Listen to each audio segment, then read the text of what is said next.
Well, here we go, October 23rd already, and this is another edition of the News and You. So, what's in the news? How does it affect you? What can we do to prepare for it? Some of these are articles, some of these are just more thoughts after seeing articles, but here we go. Alberta electrical grid alert.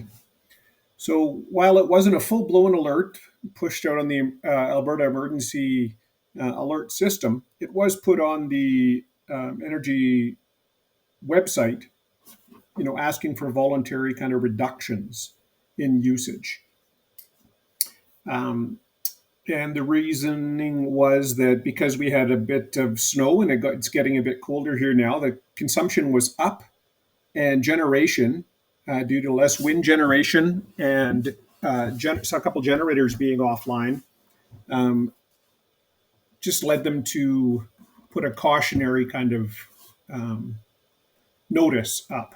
What can we learn from it? Well, you should always look at ways to reduce your consumption. Um, just in general, it saves you money. It's a good thing to do. It doesn't take much time. Watch, what can you turn off? What can you unplug?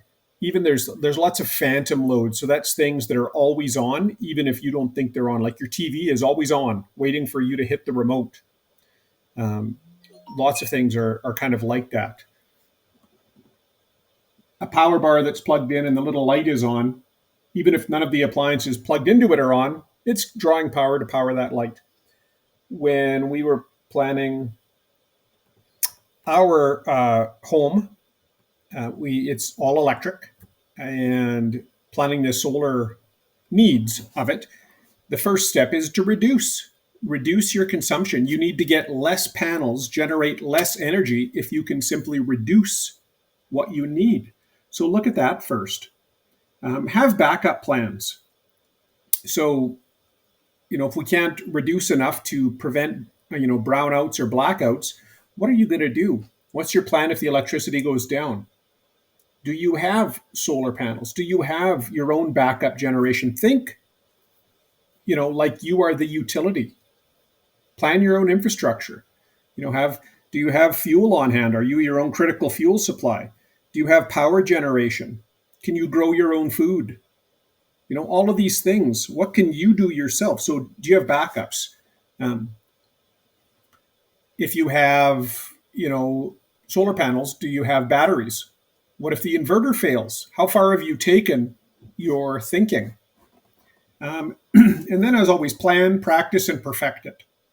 So, make your plan, but then take the next step and practice it. Fire up the generator, see if things work. And then, if they don't, make adjustments, make tweaks, and perfect it. Defense spending. It's more than war, more than about war, right? There was no real article on this, but you ever often. Well, actually, the article was on how I think it was that Prime Minister Trudeau is more of a threat, um, than NATO requirements to our defense spending. So there's a few things about this. From my perspective, if you shake hands on something, if you make a deal, you honor it. And if we agreed to have 2% of our GDP to defense spending, we should honor that. We rely on the military for so much more. It's not just about, oh, well, we're against war. They are, one could argue they're a deterrent to aggressors. If you have a strong and capable military, one could make the argument that prevents or deters war. Good jobs, training, and education. Lots of people have gotten a lot of life skills, good employment. They haven't gone to war necessarily, but they have gotten that from being involved with the military. I've done just a wee bit myself uh, with the military, and valuable, valuable lessons to be learned. Lots of help. What do we always see? Well, ice storm, flooding, fires. If our own resources at a municipal or provincial, state, depending on where you are, level, are overwhelmed, what do we always do? We call on the military for help. You know, Transporting people out of areas of risk, higher risk, helping out during all of these events. We always want them to be there, but yet we somehow think we can do that without proper funding. Um, doesn't make sense to me. So just something to give a think to. Should we build more pipelines? So this article was around how the TMX, the Trans Mountain Pipeline, has already made, substantial improvements um, to uh, the economy, and how if it's doing that, why don't we build more of it? I was in pipelines for a bit, and I'd often get questions about, well, what do I think about more pipelines? Well, if you look at it from a risk-based decision model, just think about things. I would say it is probably the most efficient and safest way to transport product. Lots of safety and response requirements put in place for that. Very good record when you look at even large pipeline events or ruptures, the amount of product and damage and whatnot. If you looked at all of the other um, incidents from, especially if you wanted to replace the volume that was transported in pipelines, all of the trucks and trains and whatnot that you'd need to do that would be huge, huge. It would probably not be feasible.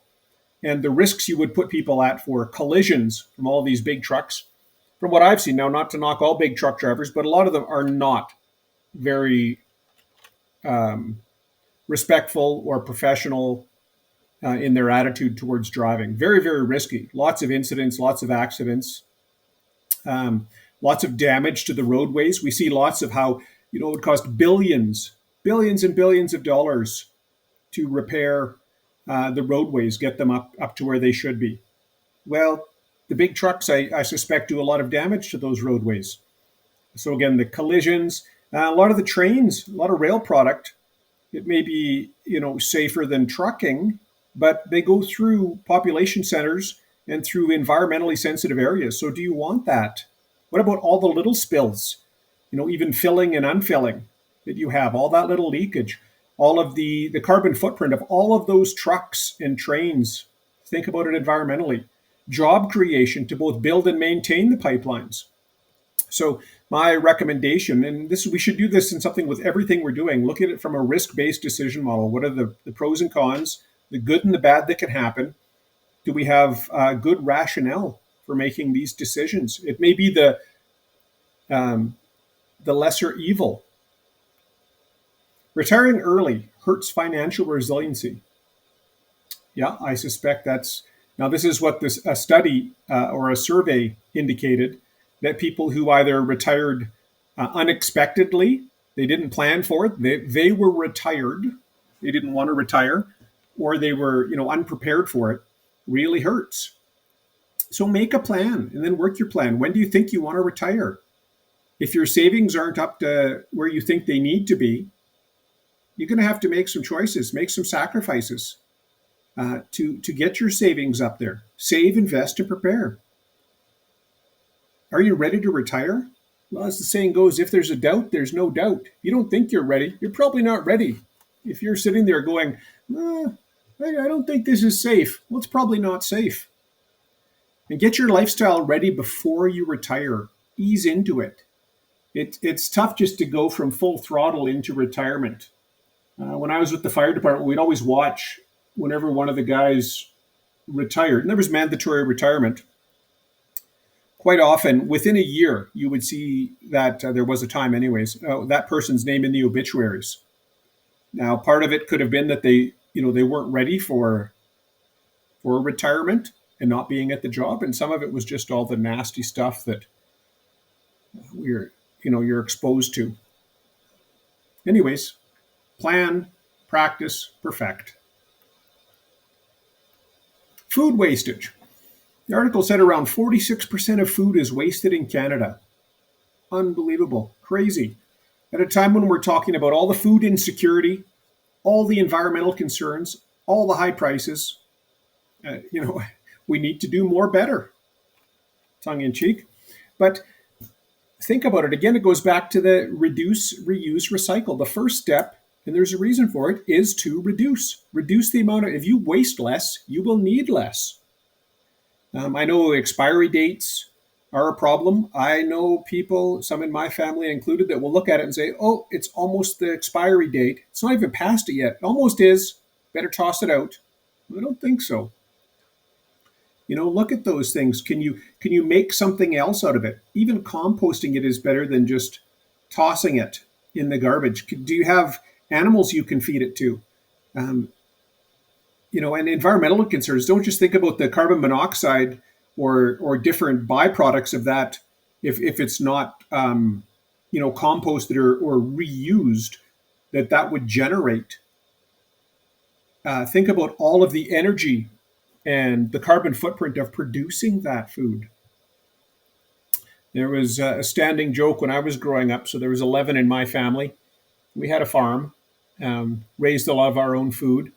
But the standing joke was I was the last stop before the pigs. So I would always get the question, you want to eat this or should we give it to the pigs?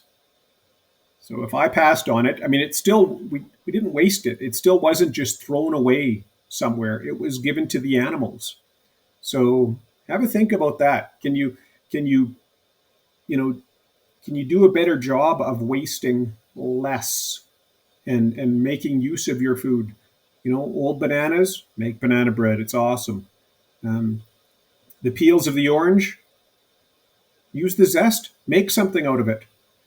All kinds of things can be reused, but start with reduce. That's it for now. Thanks very much.